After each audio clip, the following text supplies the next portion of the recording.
उप मुख्यमंत्री बगल की ही किसी गली में बोल रहे हैं मुख्यमंत्री भी आएंगे। या आपने उन्हें मजबूर किया है कि उप मुख्यमंत्री और मुख्यमंत्री उपचुनाव की एक सीट पर उतरने को मजबूर हो गए।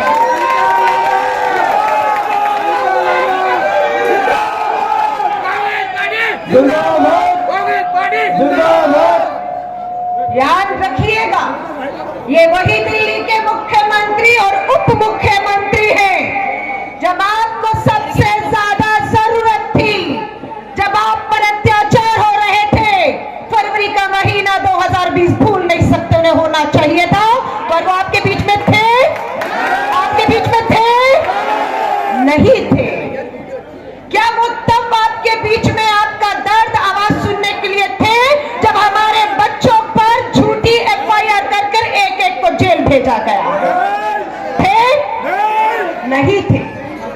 लेकिन आपको अपना समझती हूं, दिल खोलकर बात करूं, बुरा तो नहीं मानेंगे? शिकायत करने का हक मुझे भी है? बड़ी बहन कहें, आपा कहें, कुछ भी बेटी समझिए, पर दिल खोलकर बात करूं। लाइनें आते आते लिखी हैं, खुद लिखी हैं, किसी शायर की नहीं है, दिल की बात है। विरोधी खुश है, विरोधी खुश थे कि हमारे ही अपनों ने, विरोधी खुश है कि हमारे अपनों ने ही हमारी जमानत जब्त करवा दी थी। ध्यान से सुनिएगा, विरोधी खुश है कि हमारे अपनों ने ही हमारी जमानत जब्त करा दी थी। आज वही विरोधी बेहद मायूस है हमें एक बार फिर से हमारे अपना में पाकर।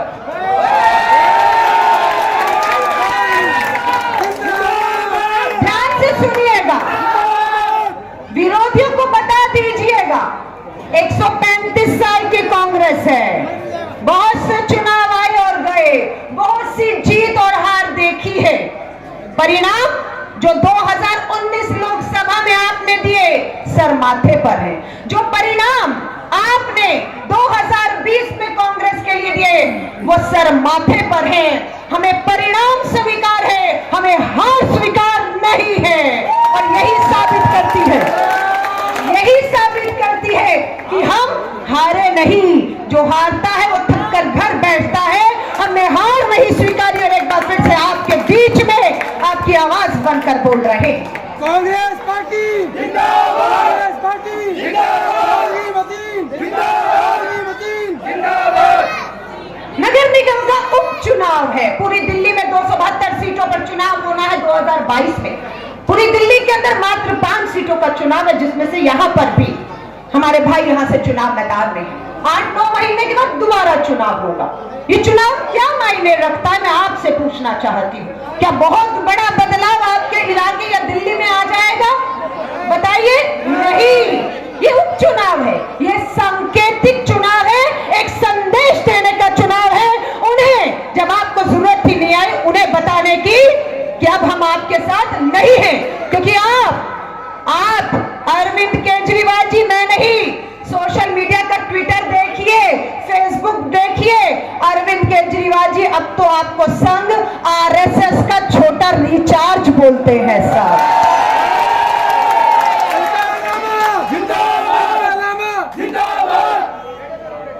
भूलिएगा मत, कांग्रेस जहां कल थी आज भी है।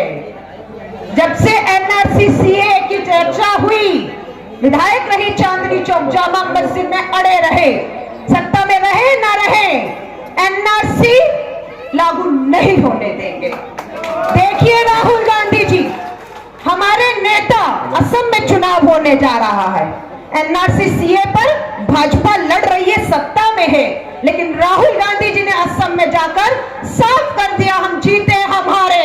हमारा कल जो NRC CA को लेकर स्टैंड था, आज भी वही है। असम में आएंगे, CAA NRC लागू नहीं होने देंगे, फाड़ कर फेंक देंगे। फेसबुक लाइव कर रही, कश्मीर में भी हमारे भाई बैठे हुए हैं, कैद में हैं। 2G लागू किया, 4G विदेशी लोगों को 4 बार 2 साल में 4 बार विदेशी लोग दौरा करने जाएंगे कश्मीर का, क्योंकि प्रधानमंत्री जी की छवि को सुधारना है। लेकिन हमारे देश के लोगों को गुलाम नबी आजाद साहब जब पहुंचे एयरपोर्ट पे, उन्हें वहीं से वापस लौटा दिया गया। विदेशी जा रहे हैं लेकिन हम नहीं जा सकते हैं। क्यों केजरीवाल ने सवाल करना छोड़ दिया है? पूछिए। मैं आपसे कहना चाहती हूं, दिल्ली के अंदर हमारे मरकज कहते हैं, जिक्र कर रहे हैं, हमें तो खुशी है। ओखला के हमारे विधायक भाई अमान भाई यहां पर आकर आज सफाई देने पर मजबूर हो रहे हैं आपके बीच में, क्योंकि हमने सवाल खड़े कर दिए हैं और मजबूर हो गए हैं आपके बीच में वो सवाल को जवाब देने के लिए। अमान भाई जरूर सुन रहे होंगे, आम आदमी वाले भी सुन रहे होंगे। विधायक थी अमानतुल्लाह भाई, हाँ जी भाई, जो यहाँ से कभी विधायक थे। हाँ, आज लोगों का प्रमोशन होता है, विधायक के बाद सांसद, ये विधायक के बाद पार्षद पे ला दिए गए।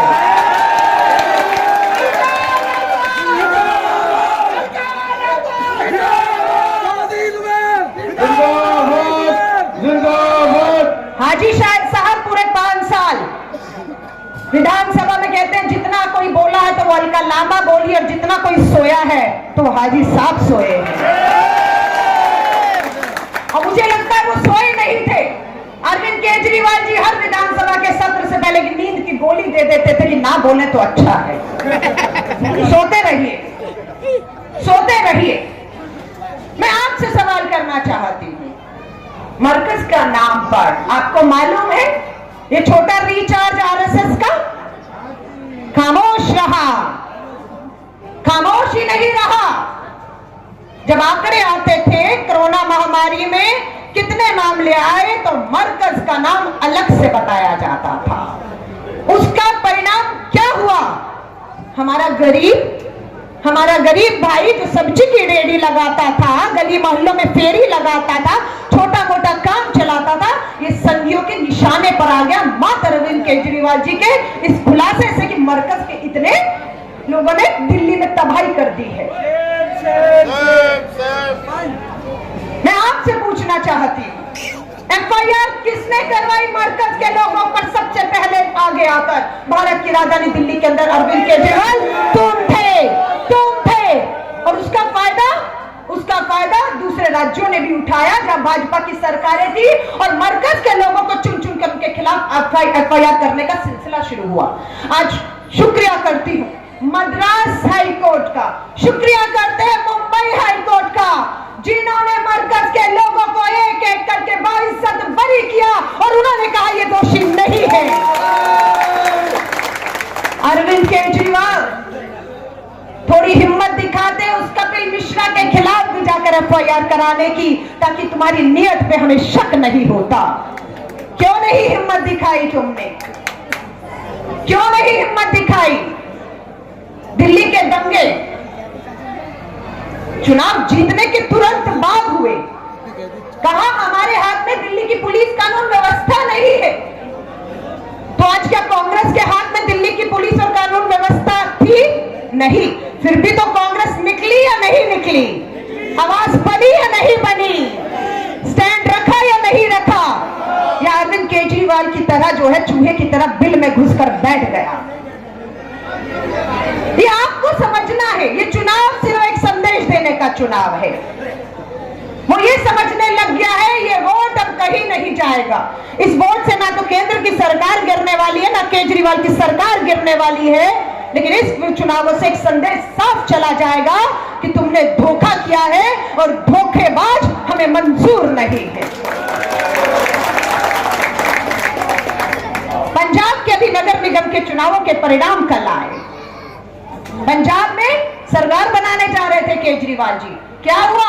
19 विधायकों के साथ विपक्ष मिला, और अब कल के नगर निगम के चुनावों में सुपड़ा साफ हो गया केजरीवाल का, क्योंकि पंजाब का किसान पूरी तरह से समझ गया ये भाजपा आरएसएस का।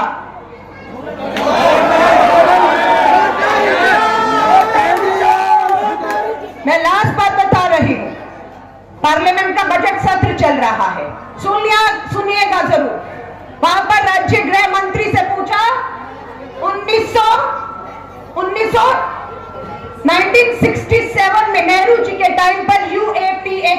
आया था, जिसको देशद्रोह कानून कहते हैं, लेकिन किसी निर्दोष को 50 सालों 54 सालों में हाथ नहीं डाला, किसी निर्दोष पर। और अब आप सुनिएगा हकीकत, देशद्रोह के कानून में 2019 में केंद्र की भाजपा सरकार बदलाव लेकर आई।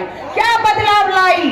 पहले यह होता था किसी संस्था पर सबूत मिलने पर, आतंकी वारदातों में शामिल होने पर इस देशद्रोह के कानून के मुताबिक कार्रवाई होगी। 19 में क्या कह दिया? 19 में कहा व्यक्ति पर भी कार्रवाई होगी। अगर कोई भी व्यक्ति अगर इस सत्ता सरकार के खिलाफ आवाज उठाएगा, उसे भी इस कानून में अब पकड़ा जा सकता है। और आपको बताऊं, पिछले मात्र 4 सालों में देश के गृह मंत्रालय ने पार्लियामेंट में बताया है कि 6000 लोगों पर इसी संघ की सरकार ने पिछले 4 सालों में 6000 लोगों को इस देशद्रोह के कानून में फंसाया है। और कोई भी ऐसा नहीं है जिसका इतिहास देशद्रोही या आतंकी रहा हो। उसके बाद कोर्ट में सुनवाई चल रही है।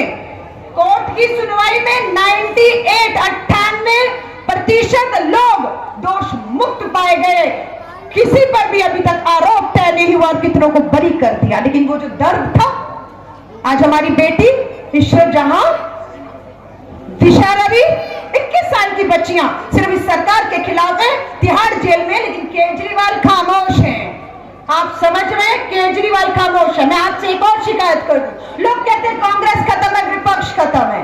मैं आपको बताना चाहती हूं, जिस पार्टी जिस दल के पीछे जनता खड़ी होती है वो ताकतवर होता है। आपने हमारा साथ छोड़ा, हमें दर्द है, हम आज कमजोर दिख रहे हैं और आप भी कहीं ना कहीं अपने आप को एक धोखे का शिकार देख रहे हैं। एक बार फिर से आपको और हमें एक होना होगा, इस राजधानी दिल्ली के लिए एक होना होगा और इस केजरीवाल को सबक सिखाना बेहद जरूरी है। क्योंकि मैं आपको कह रही हूं, किसान दहलीज पर बैठा था, सुनिएगा, किसान दहलीज पर बैठा हुआ है, आज 80 दिन से ऊपर हो गए, 200 किसानों ने जान दे दी। ये अरविंद केजरीवाल ढोंग करता रहा, हमारे अन्नदाता को कहता रहा मैं तुम्हारे साथ इन कानूनों के खिलाफ हूं। और 24 नवंबर 2020 को चुपके से चोर दरवाजे से कानूनों को लागू करने का नोटिफिकेशन जारी कर दिया। इसीलिए पंजाब के किसान ने इन्हें वहां से दौड़ाकर वापस दिल्ली भेज दिया है। और दिल्ली का फैसला अब आपके ऊपर है कि यहां से दौड़ाकर कहां भेजने वाले हैं, ये अब आप। मैं अब आप सभी से सिर्फ हाथ जोड़कर निवेदन करने आई हूं। मैंने पहले भी कहा, 8-9 महीने का चुनाव है, उपचुनाव है, सिर्फ मान्य रखता है तो इस तरह से कि ये एक संदेश भारत की राजधानी दिल्ली से, आपके इलाकों से, आपकी कौम से पूरे देश को जाने वाला है। और आपसे उम्मीद करती हूँ 28 फरवरी को मेरे छोटे भाई चौधरी जुबैर अहमद को भारी बहुमतों से जिताकर अपने संदेश को साफ पहुंचाइए।